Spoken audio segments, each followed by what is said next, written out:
Assalamu alaikum, my dear students. I hope you all are doing well. Here I am your tutor from Nurses Code Blue, and I will try my heartfelt efforts to clear up your concepts. So let's start our first chapter for the health assessment. ये जो chapter है इसका नाम है assessment of the peripheral vascular system. अब हम इसका part 1 इस चैप्टर का डिस्कस करेंगे इस वीडियो के अंदर। So let's start. जब भी हम कोई भी सिस्टम इंट्रोड्यूस करवाते हैं, सबसे पहले हमें ये पता होना चाहिए कि बेसिकली ये सिस्टम है क्या, ये हमारे पास किन कंपोनेंट से मिलकर बना है, क्या चीज़ें इसके अंदर इन्वॉल्व हैं, इसका फंक्शन क्या है और ये बनाया किस लिए है। ठीक है, तो आपको एक चीज़ पता होना चाहिए कि जैसे हमारी बॉडी में डिफरेंट एंड मल्टीपल सिस्टम्स हैं, उनमें जैसे कि एक जो पेरिफेरल वेस्कुलर सिस्टम है, इसका ये काम है। ये peripheral vascular system is basically a vast blood vessels network, जिसके अंदर हमारे पास बहुत सी ब्लड वेसल्स हैं। ये ब्लड वेसल्स हमारे पास आर्टरीज़ भी हो सकती हैं, वेन्स भी हो सकती हैं, ब्लड वेसल्स कैपिलरीज़ भी हो सकती हैं। तो ये सारा जो नेटवर्क है ये मिलके एक सिस्टम बनाता है जिसको हम पेरिफेरल वेस्कुलर सिस्टम भी कहते हैं। अब इसका काम क्या है? इसका काम ये है कि it is responsible just to deliver oxygen and the nutrients to your body for the nourishment. आपकी बॉडी को बिल्डअप होने के लिए, ग्रो होने के लिए, एक्टिविटीज़ परफॉर्म करने के लिए न्यूट्रिएंट्स और ऑक्सीजन की ज़रूरत होती है। तो ये जो ब्लड वेसल्स हैं ये हमारे पास एक डिलीवरिंग का काम करते हैं कि जैसे एक डिलीवरी बॉय एक जगह से चीज़ लेके दूसरी जगह पर डिलीवर करता है, इसी तरीके से ये भी ऑक्सीजन और जो हमारे पास न्यूट्रिएंट्स हैं ये एक जगह से लेके बॉडी की दूसरी जगह तक डिलीवर करते हैं। तो अब जब हम इसके अंदर इसकी एनाटॉमी पढ़ेंगे, कुछ हम इसकी क्लिनिकल प्रेजेंटेशंस देखेंगे कि पेरिफेरल वेस्कुलर सिस्टम से रिलेटेड जो भी डिजीज़ेज़ हैं वो कैसे होती हैं, हम उनको कैसे इंडिकेट कर सकते हैं, क्या साइन एंड सिम्टम्स हैं, रिस्क फैक्टर्स हैं जिनसे हम उन डिजीज़ेज़ से बच भी सकते हैं और उनको ट्रीट भी कर सकते हैं। और कुछ हम फर्दर एग्ज़ामिनेशन टेस्ट पढ़ेंगे जिससे हम उन डिजीज़ेज़ को परफेक्टली आइडेंटिफाई कर सकते हैं कि वो डिजीज़ेज़ हैं उस पेशेंट के अंदर या नहीं। तो ये सारा आज का हमारी इस चैप्टर का मोटिव है। So let's move toward our first topic. जैसे कि मैंने आपको इसका इंट्रोडक्शन थोड़ा सा दे दिया है कि ये सिस्टम क्या है, इसके अंदर क्या चीज़ होती है, इसका फंक्शन क्या है, तो आपको ये इस फिगर से पता चल रहा होगा कि ये हमारे पास आर्टरीज़ भी हैं और वेन्स भी हैं जो क्या कर रही हैं, ऑक्सीजन और ब्लड न्यूट्रिएंट्स को आपकी बॉडी के अंदर डिलीवर कर रही हैं।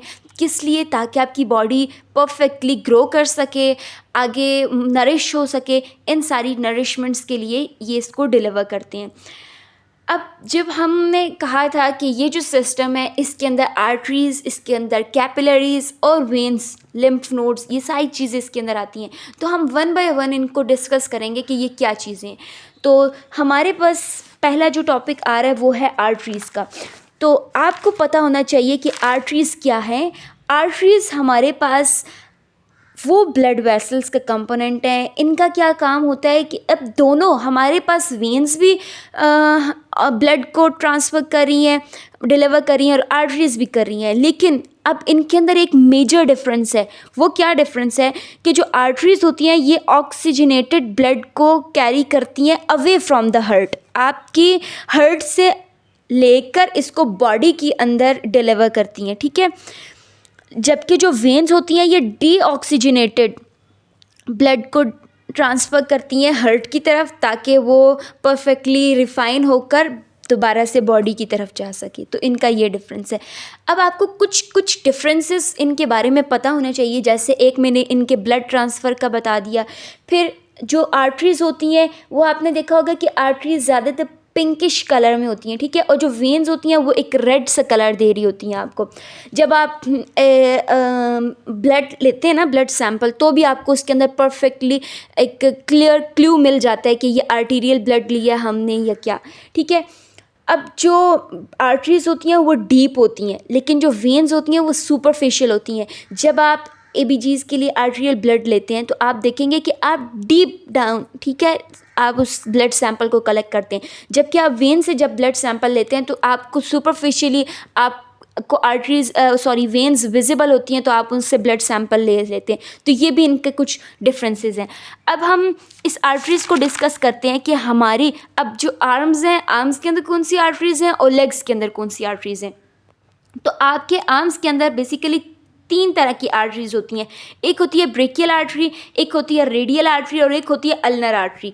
जो ब्रेकियल आर्टरी है वो हमारे पास मेजर आर्टरी है जो आपके आर्म के अंदर ब्लड सप्लाई करती है, ठीक है। अब आपको ब्रेकियल आर्टरी पर ब्रेकियल पल्स फील होगी। ये जो ब्रेकियल पल्स है आपका, जहाँ से आपकी ये एल्बो बेंड होती है ना, इस जगह पे आपको ये जो बाइसेप्स है, मीडियल बाइसेप्स, यहाँ पर पल्पेट होती है, जिस जगह पे आपकी एल्बो बेंड होती है, ठीक है। जहाँ पे आप लोग जब बीपी चेक करते हैं किसी भी पेशेंट का, तो जिस जगह पे आप कफ बांधते हैं वहाँ पर आपको जो पल्स फील होती है वो ब्रेकियल पल्स होती है। अब ये जो ब्रेकियल पल्स है, ये जैसे कि आप इसमें देख सकते हैं कि ये यहाँ से आपके ऊपर एल्बो तक आती है और वहाँ से आके ये डाइवर्ट हो जाती है दो, उनमें एक रेडियल साइड पर और एक अल्नर साइड पर। तो ब्रेकियल पल्स आगे डिवाइड हो जाती है ब्रेकियल आर्टरी रेडियल में और अल्नर में। अब ये जो रेडियल आर्टरी होगी ये आपकी जो आर्म का थंब साइड है इसकी तरफ जो है ये मूव करती है, और जो अल्नर होती है ये आपके जो थंब ये बाजू का जो लिटिल फिंगर है इसकी तरफ डाइवर्ट होती है।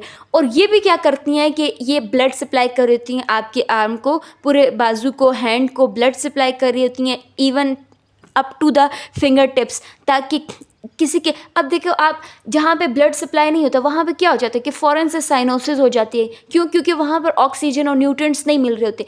अब आपको मैं मिसाल देती हूँ कि जब आप एक पौधा है उसको पानी नहीं दोगे, उसके न्यूट्रिएंट्स फुलफिल नहीं होंगे, तो वो क्या हो जाएगा, वो मुरझा जाएगा, ख़त्म हो जाएगा, डेड हो जाएगा, डिकम्पोज हो जाएगा। इसी तरीके से आपकी बॉडी की नरिशमेंट के लिए भी इन न्यूट्रिएंट्स और ऑक्सीजन का होना ज़रूरी है, जो कि कौन ट्रांसफ़र करता है, यही ब्लड वेसल्स, ठीक है। अब जब हम इन हमने आर्टरीज़ एंड आर्म्स भी पढ़ ली हैं, वो पल्सेस भी पढ़ ली हैं। अब हम लेग के बारे में बात करते हैं।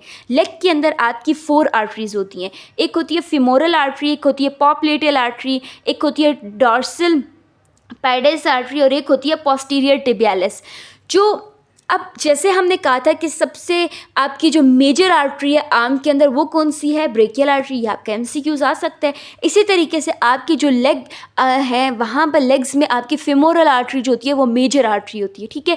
इसका भी यही काम होता है कि ये आपकी लेग्स के अंदर ब्लड सप्लाई करती है और यहाँ पर आपको फेमोरल पल्स फील होती है। और फेमोरल आर्टरी कहाँ पे होती है, आपके थाई रीजन में, तो आपको ये पल्स भी आपकी थाई से फील होगी। अब जो पॉप्लेटियल आर्टरी होती है ये किस जगह पर इंडिकेट होती है, आपका ये जो नी है, आप यहाँ पे देख सकते हैं कि पॉप्लेटियल आर्टरी इस नी वाली जगह पे है जहाँ पे आपके ये पैटेला, ठीक है, इसके बैक साइड पर आपको पॉप्लेटियल पल्स फील हो जाएगी, ठीक है।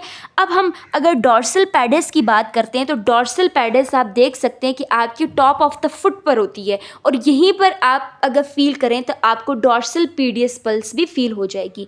अब पोस्टीरियर टिबियालिस की बात करें तो ये आपका जो इन साइड ऑफ द एंकल होता है ना, आप यहाँ से देख सकते हैं इन साइड ऑफ योर एंकल, इस जगह पे आपको ये फील होती है और ये पल्स भी आपको यहाँ से फील होगी।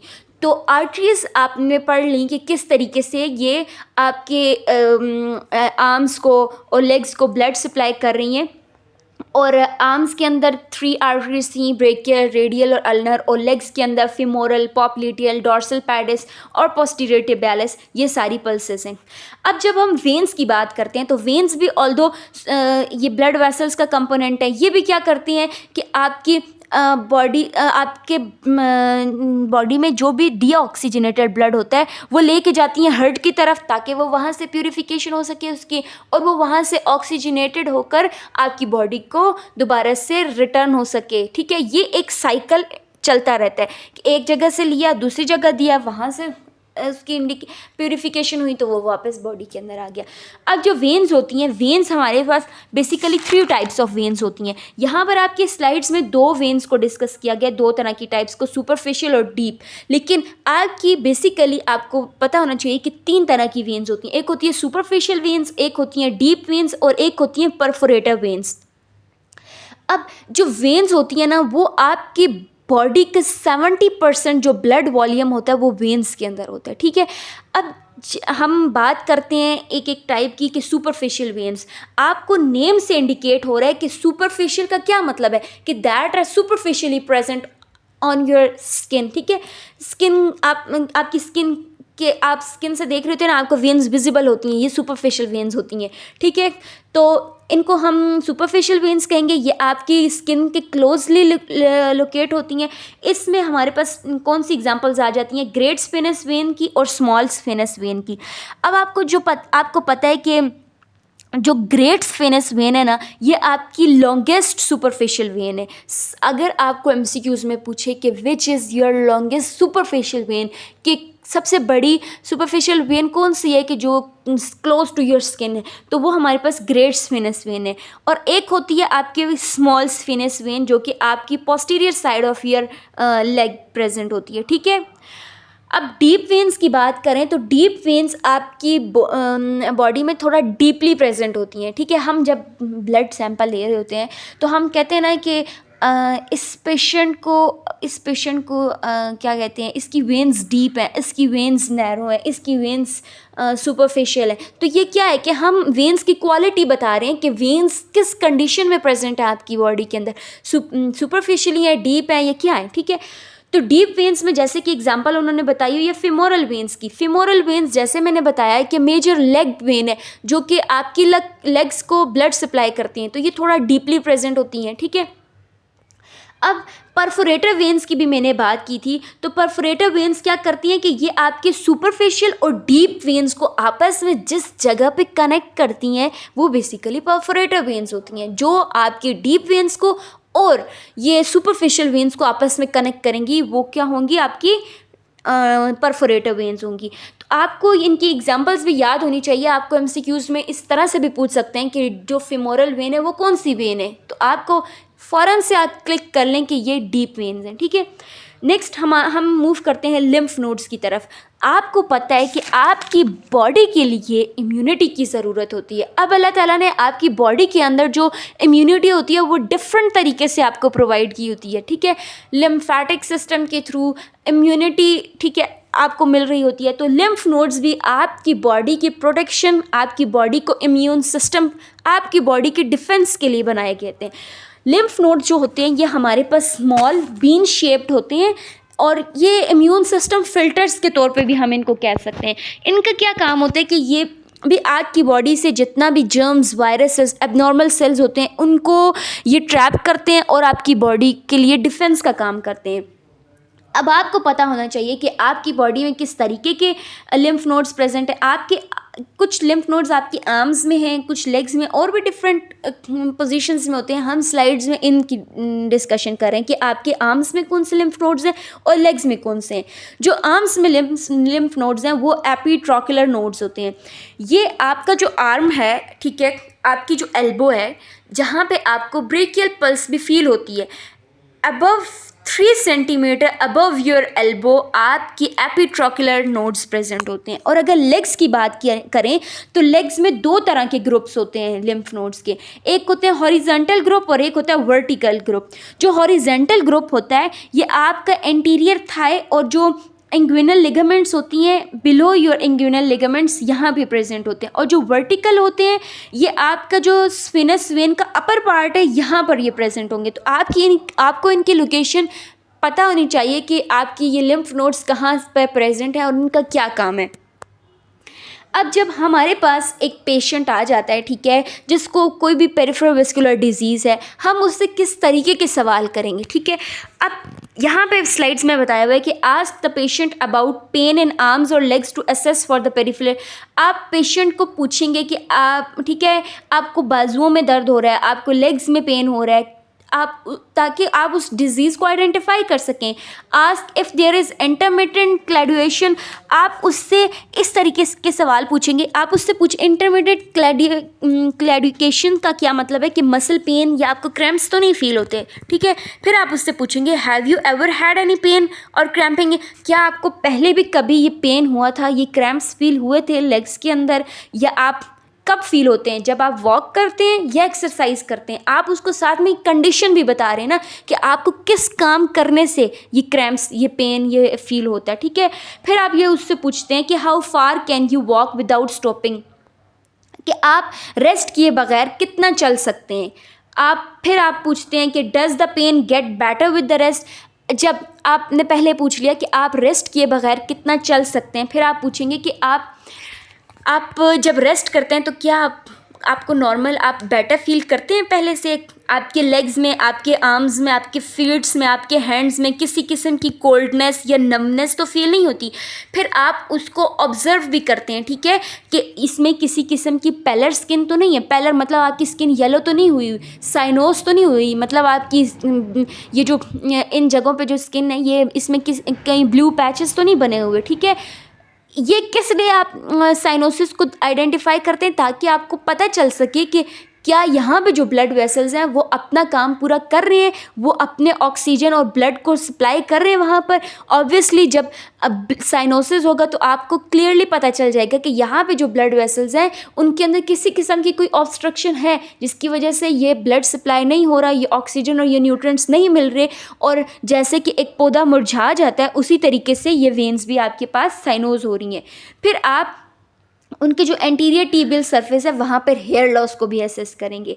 आप पेशेंट को कुछ रिस्क फैक्टर्स भी बताएंगे कि आपको किसी किस्म की डायबिटीज़, हाइपरटेंशन तो नहीं है, ब्लड प्रेशर हाई तो नहीं होता आपका, आपको टोबैको यूज़ तो नहीं करते, या आपको MI या CVA इस तरीके की कोई पहले से बीमारी तो नहीं हुई। क्योंकि आपको पता है कि जब भी आपके पास पेशेंट आता है तो आप उससे पहले पास्ट हिस्ट्री भी लेते हैं, किस लिए, ताकि आप ये पता कर सकें कि क्या आपके पास्ट में कोई ऐसी बीमारी तो नहीं है कि जो आपकी इस बीमारी को ट्रिगर कर रही हो। जैसे फॉर एग्ज़ाम्पल हमारे पास बहुत सी डिजीज़ेज़ होती हैं और मोस्टली 90% आई कैन से कि 90% आपकी जो डिजीज़ेज़ होती हैं ये हाइपरटेंशन और डायबिटीज़ इनसे लिंक्ड होती हैं।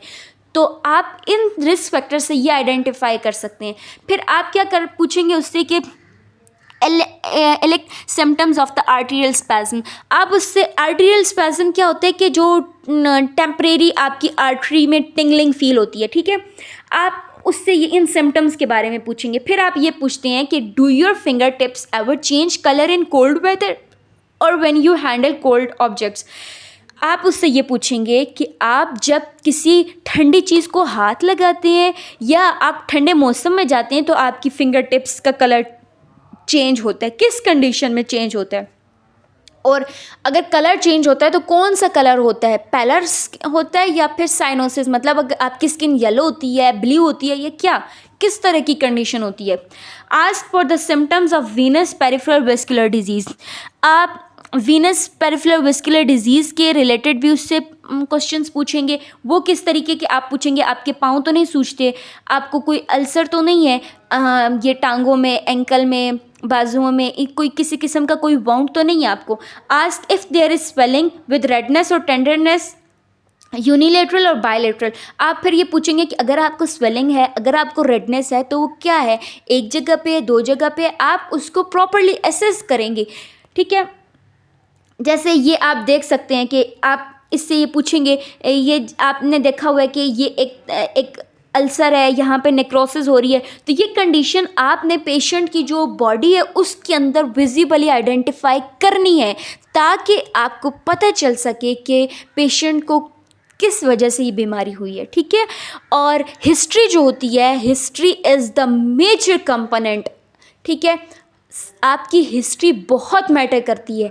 आपने F1 में भी पढ़ा होगा प्रीवियस सेमेस्टर्स में कि आप जब असेसमेंट करते हैं, असेसमेंट क्या है कि कलेक्शन ऑफ डाटा, जब आप डाटा कलेक्ट करते हैं पेशेंट से तो वो आपका बहुत मानी रखता है। किस लिए? क्योंकि वो चीज़ आपको फर्दर आगे जितने भी प्रोसीजर्स हैं, प्लानिंग करते हैं, आप इंटरवेंशंस करते हैं, एवेल्यूएशन करते हैं, उनके अंदर डायग्नोसिस के अंदर हेल्प करती है। अगर आपने हिस्ट्री अच्छे से नहीं ली, अगर आपके पास डाटा अच्छा नहीं है, तो आप डिज़ीज़ को आइडेंटिफाई नहीं कर सकते।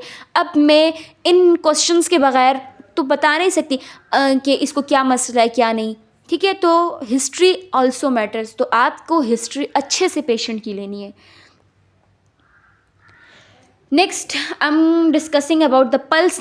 आपको पता होना चाहिए कि पल्स क्या होती है। पल्स आपको, जब आपका हार्ट जो है ये ब्लड पंप करता है, ठीक है, तो आपको इन ब्लड वेसल्स के अंदर एक एक्सपेंशन और रिलैक्सेशन फील होती है। बेसिकली यही जो एक्सपेंशन और रिलैक्सेशन होती है, इसको हम पल्स कहते हैं। और जब ये आर्टरीज के अंदर ये प्रेशर आपको फील होता है, हार्ट जब ब्लड पंप होता है हार्ट से, इसकी पंपिंग के बाद, तो उसको हम आर्टीरियल पल्स कहते हैं, ठीक है।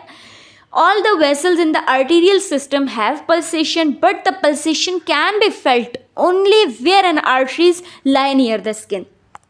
तो बच्चों, जब हमने आर्टरीज वाला टॉपिक डिस्कस किया, तो वहाँ पर मैंने आपको बाकायदा बताया था कि आपके आर्म्स के अंदर कौन सी आर्टरीज होती हैं, आपके लेग्स के अंदर कौन सी आर्टरीज हैं, और आपको कौन सी आर्टरी पर कौन सी पल्स फील हो रही है, ठीक है। तो अब इस पॉइंट के अंदर वो ये कह रहे हैं कि आपको पल्सेशन फील होती है आर्ट्रियल सिस्टम के अंदर, ठीक है। और वो कब फील होगी कि जब आपकी आर्टरी स्किन के क्लोजली प्रेजेंट होती है। जो आर्टरीज डीप डाउन होती हैं, वो आपको वहाँ पर बहुत क्या कहते हैं, वीक पल्स फील होती है या फील ही नहीं होती। तो जितनी क्लोज स्किन पे होगी, वही आपको बेस्ट पल्स फील होगी। अब आपने F1 के अंदर पढ़ा था, मैं बार बार F1 का जिक्र कर रही हूँ क्योंकि आपको पता है कि F1 आपका मेजर सब्जेक्ट है और वहीं से आपकी बेस बनी है। तो आपको आई गेस कि थ्रू आउट योर BSN आपको F1 को, उनके पॉइंट्स को रिकॉल करने की ज़रूरत रहेगी, ताकि आपके हमेशा के लिए कॉन्सेप्ट्स अच्छे बन सकें।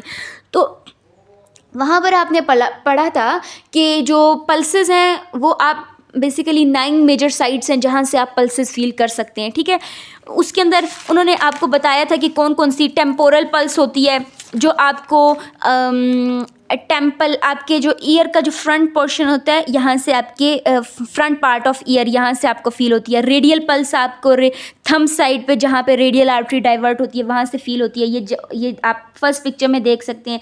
फिर ब्रेकियल आर्टरी आती है हमारे पास, जहाँ पे आप BP कफ बांधते हैं, ठीक है, ब्रेकियल आर्टरी से फील होगी। फेमोरल पल्स मैंने आपको बताया था कि लेग के अंदर ये आपको फील होगी। पॉप्लिटियल आपको पता है कि बिहाइंड द नी, आपका जो घुटना है उसके पीछे जो बेंडिंग पॉइंट है, यहाँ पे आपको पॉप्लिटियल फील होती है। डॉर्सल पैड्रेस जो है ये आपको top of your foot feel होती है। पोस्टीरियल टिबियल जो है ये आपकी एंकल वाली साइड पर फील होती है। कुछ और पल्सेस हैं, जैसे कैरोटेड पल्स होती है, आपका जो नेक है उस साइड पे फील होती है, ठीक है।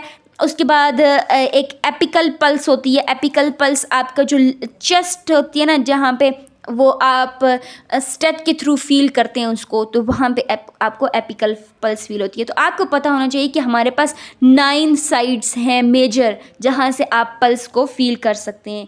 तो हम कुछ, अब हमने एनाटॉमी पढ़ ली, ठीक है, हमने कुछ हिस्ट्री देखी कि हम किस तरीके से पेशेंट को से हिस्ट्री लेंगे, डाटा कलेक्ट करेंगे, ताकि हम डिजीज़ेस को आइडेंटिफाई कर सकें। और अब हम कुछ टेक्निक्स पढ़ेंगे, कुछ टेक्निक्स को पढ़ेंगे, ताकि हमें पता चल सके कि हम किस तरीके से इनको मज़ीद आइडेंटिफिकेशन कर सकते हैं।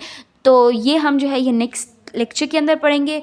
नेक्स्ट वीडियो के अंदर आपको इसकी जो एग्जामिनेशन टेक्निक्स हैं वो मिलेंगी। Thank you so much. If you have any Curie, any question, you can ask me here in the comment section. Thank you.